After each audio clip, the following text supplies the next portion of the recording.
সবাই বলে যে এটাই নাকি রুম ছিল। আমিও এর আগে জানতাম, পরে আমার সবাই বলে এটা নাকি রুম, কিন্তু এটা রুম না, এটা কূপ ছিল। আর যে এটা রুম। হাই রে। হ্যালো বন্ধুরা, আসসালামু আলাইকুম। আশা করি আপনারা সবাই ভালো আছেন, আমরা ভালো আছি। তো এখন আমরা আছি বেহুলা লক্ষ্মীন্দরের বাসর ঘরের এখানে। তো এখানে আমরা ঢুকলাম, টিকিট নিল হচ্ছে 30 টাকা করে। আর মোটরসাইকেল এখানে ঢোকার জন্য 23 টাকা লিখা আছে, কিন্তু ওনারা 25 টাকা নেন। কিসের জন্য এটা বুঝতে পারলাম না। উনি বললো যে 25 টাকায় নাকি ওনারা নেয়, আর সরকারি যেটা চার্জ আছে সেটা হচ্ছে 23 টাকা। তো চলুন আমরা এখন ভিতরে যাই আস্তে আস্তে, আর যে দেখি যে এখানে কি আছে।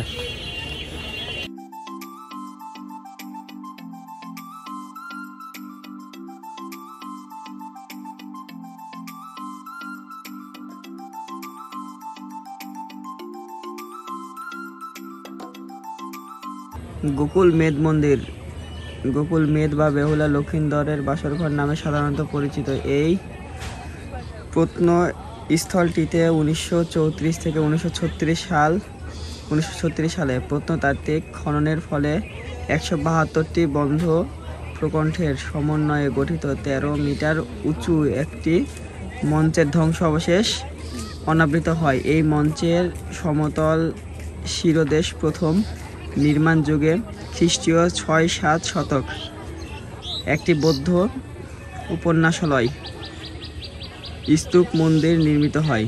এরপর সেন আমলে খ্রিস্টাব্দ 11-12 শতক এ ধ্বংসাবশেষের উপরে একটি বর্গাকৃতির শিব মন্দির নির্মিত হয়েছিল। পরবর্তীকালে এই মন্দিরের মেঝের উচ্চতা আরও বৃদ্ধি করা হয়। এই মন্দিরের কক্ষ থেকে প্রাপ্ত প্রত্ননিদর্শনের মধ্যে রয়েছে একটি নর কঙ্কাল, একটি ইটের নির্মিত গোলাকার গর্ত পরিধি 3.88 মিটার, একটি শিলাখণ্ড, ষাঁড়ের প্রতিকৃতি, উৎকীর্ণ একটি স্বর্ণপত্র ইত্যাদি। অলঙ্করণের জন্য মন্দিরের জ্যামিতিক নকশা, ফুল, লতাপাতা, অলঙ্কৃত ইট ইত্যাদি ব্যবহৃত হয়েছিল। তো আপনারা দেখতে পাচ্ছেন যে উপর থেকে নিচে দেখতে কেমন লাগে। এটা অনেক উঁচু, পুরোটাই ইটের ঘিরা। এখানে দেখতে পাচ্ছেন যে পাশে অনেকে বসে আছে। এখানে শুক্রবারে অনেক মানুষের সমাগম হয়। আজকে বৃহস্পতিবার, সেজন্য মানুষের সমাগম কম। তাছাড়া এমনি অনেকেই এখানে আসে, বাস, মাইক্রো, তারপরে আরও বিভিন্ন জায়গা থেকে পিকনিক স্পট হিসাবে এখানে অনেকে আসে। এই যে দেখতে পাচ্ছেন যে আজকে দুটা মাইক্রো নিয়ে একই এলাকা থেকে এসছে।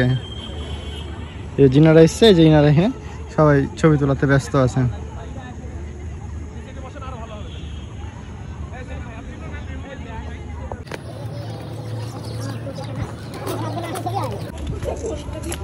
একটা ছোট রুম কি করে হয়? এটা রুম ছিল না, এটা কূপ ছিল। এটা কূপ ছিল। হ্যাঁ, এটা ছিল রুম। ওইটা রুম ছিল। সবাই বলে যে এটাই নাকি রুম ছিল। আমিও এর আগে জানতাম, পরে আমার সবাই বলে এটা নাকি রুম, কিন্তু এটা রুম না, এটা কূপ ছিল। আর যে এটা রুম। হাই রে। যাক, নতুন কিছু জানতে পারলাম যে এটা রুম ছিল আর এইটা কূপ। তো আজকের ভিডিও এই পর্যন্তই। ভিডিওটা ভালো লাগলে লাইক, কমেন্ট, শেয়ার এবং সাবস্ক্রাইব করে পাশে থাকবেন। ধন্যবাদ।